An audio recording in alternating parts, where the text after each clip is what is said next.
Before an exam, it is common for students to create a synopsis, a bullet point version of the material that will be covered in the exam. This synopsis is great because it is short, portable, and perfect for cramming in studying right before the exam. But what if there was a general book, a general guide for all your talent acquisition ventures, not just for one test, but for all of them? That is exactly what Daniel Coyle provides in his The Little Book of Talents. This book contains 52 tips that are generally applicable in every area of expertise, profession, or field of study. Best of all, it is created with portability in mind, so it has wide margins for the reader to take notes in, as well as being very small, fitting in your pocket. Here I will share with you some of the best and most memorable tips Daniel Coyle shared with us in this book. The first tip is actually the very first tip in the book, tip number 1. Stare at who you want to become. Great men have always had role models, people they lived and breathed, hoping to emulate. Importantly, for Coyle, staring is not a passive act, but an active one. Envisioning, dreaming, and emulating are all active activities and require intense concentration. Hopefully, through this act, you are able to construct a real enough vision of yourself in the future and materialize it. The next tip is tip number 5, which is especially hard for people like me, which is don't be afraid of looking stupid.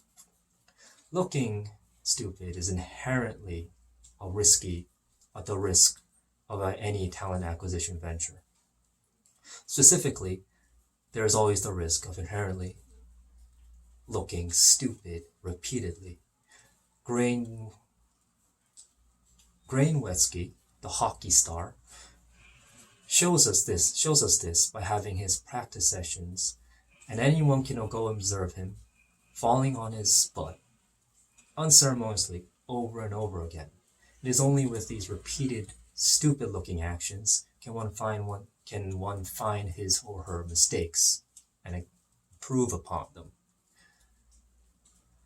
Risking the emotional burden of looking embarrassed is actually very important because it is how one finds the sweet spot, which Daniel Coyle shares with us in tip number 13. The sweet spot is the very outer edge of our abilities, the frontier of what we can do, and essentially where we must practice, push forward in order to expand the area of our skill boundaries. The next few tips focus on how to reach this sweet spot, including tip number 14, which is take off your watch. Time is the universal yardstick, how we measure a lot of things, including skill level. How many hours did you work on the violin? How many months was your training camp? How many years did you spend as a physician? This is a great measure because it's applicable anywhere and seemingly objective. But Coyle says that this is a poor measure of skill level. Instead, we should be focusing on the objectives and the goals that we achieved in our practice sessions. How many perfect pitches did you reach? How many pages of your book did you write? These are the kind of things we should be focusing on, not the aggregate amount of time we spent mindlessly doing drills. The next tip is my favorite tip and the best tip according to me, which is to know the book and to apply the book, close the book.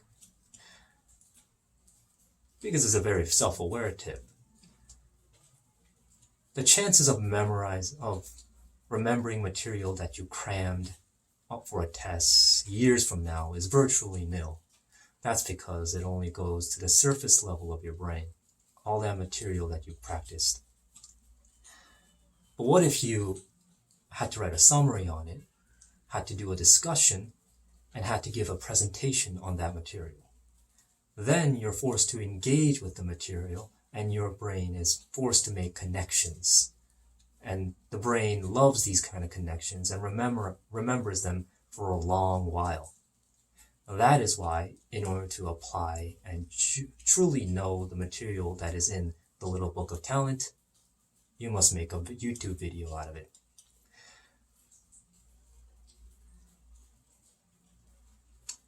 The Little Book of Talent is chock full of some of the best tips that I've ever read, and I highly recommend it. Also, it is very short, so not more than a few hours of your time. The time commitment is very low. The brevity is part of the point, actually, because the book values simplicity and general applicability above all else in talent acquisition ventures. If you needed a helpful pocket companion in your skill building life, this is the book for you. Thank you and have a wonderful day.